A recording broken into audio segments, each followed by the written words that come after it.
This maze is so hard. They did so narrow at the bottom.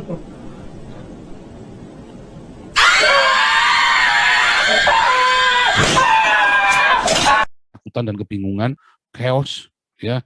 Karena nabrak sana nabrak sini, nggak tahu kenapa bisa-bisa saudara bisa ditulup dari belakang. Kalau orang Jawa bilang ketel kayak ketek ditulup. Dia saya bingung siapa yang tembak saya. Tiba-tiba saudara ditapok, saudara bingung siapa yang tapok saya. Tiba-tiba saudara diganggu, tiba-tiba saudara dilukai, disakiti tanpa saudara ngerti sebabnya apa dan siapa. Wah itu chaos ya. Tiba-tiba anak ngambek, anakmu di rumah mutung, istrimu mutung, pembantu di rumah mutung, karyawan yang tidak karu-karuan, anak buah mutung, bosmu pun mutung. Semua orang tiba-tiba kau bikin mutung. Semua orang tiba-tiba kau bikin runyam itu.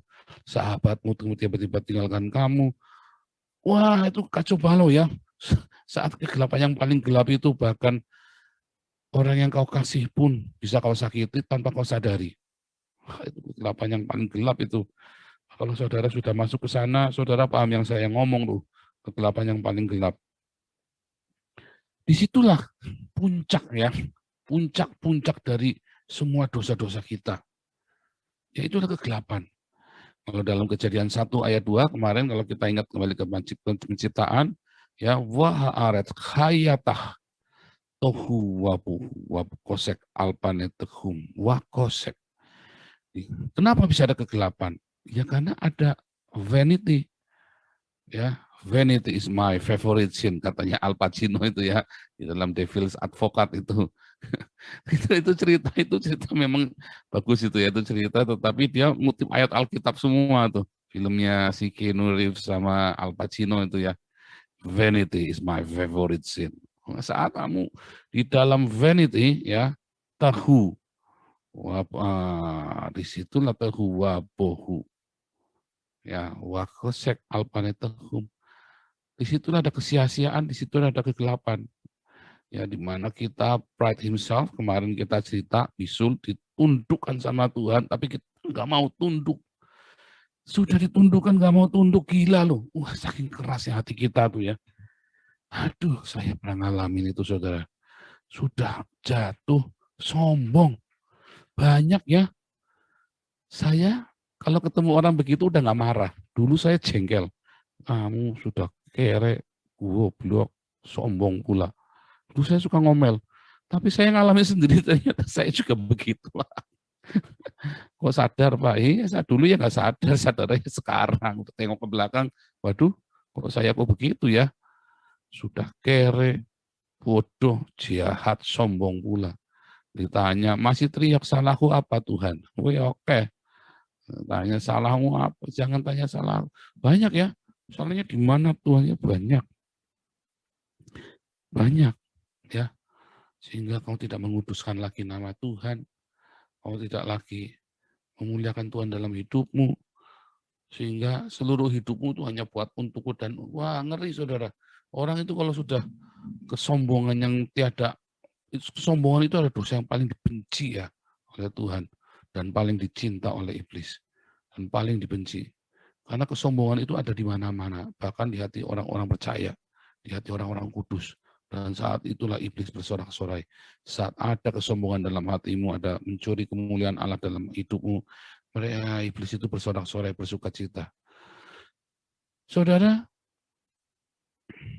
dalam kegelapan itu ya, kosyeh itu, kegelapan yang amat sangat itu, di mana di dalam hati orang-orang durhaka ini ada kegelapan. Ya, seluruh hidupnya gelap. Bahkan dalam suasana terang benderang pun gelap. Nggak bisa nyalakan api, sampai nggak bisa bangun dari tidurnya. Ya, tetapi di mana orang-orang Israel itu selalu ada terang di sana. Dan Yesus berkata, akulah terang dunia. Hanya Yesus jawabannya. Hari ini saudara-saudara yang tiap pagi, saudara cari Tuhan. Tapi saudara masih berada dalam kegelapan. Saudara nggak ngerti. Alami ya, saya kayak saudara tuh. Tiap jam 12 waktu itu ada siarannya Pak Romeo Sahertian. In memoriam ya. Waktu itu zaman ada siaran radio Pak Romi Sahertian. Itu saya awal belajar rabbinik tuh dari Pak Romi Sahertian itu. Saya dengarkan ini orang aneh ngajari ngompor MS pesat segala waktu ini ngomong apa ini tak dengerin terus. Wih saya diberkati ya, mulai diberkati itu. Saya mulai tertarik dengan bagaimana apa namanya bahasa Ibrani aslinya. Saya mulai tertarik ya.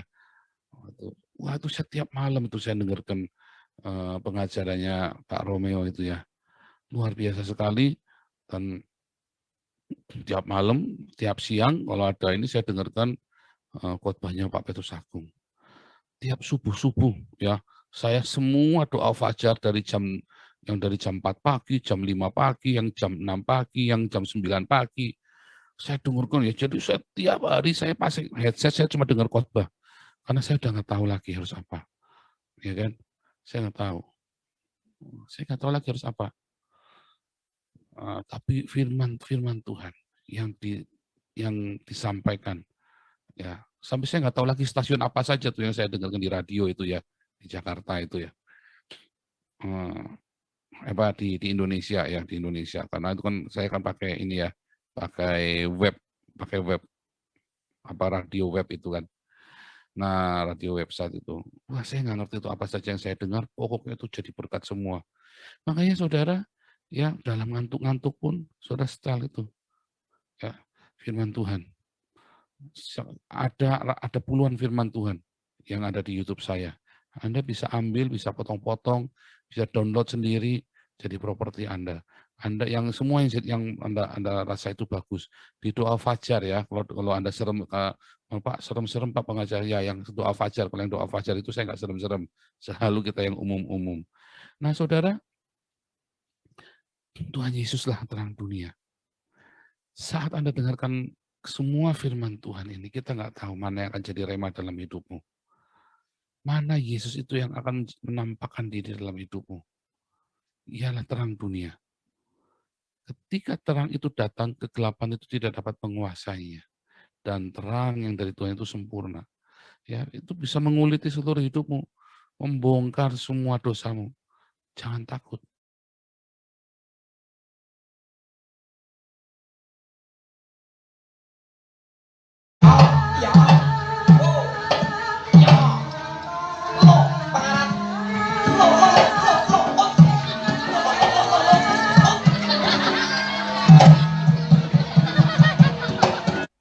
Hai Sobat Nusantara, salam kenal di channel baru saya. Bantu like and subscribe ya. Makasih.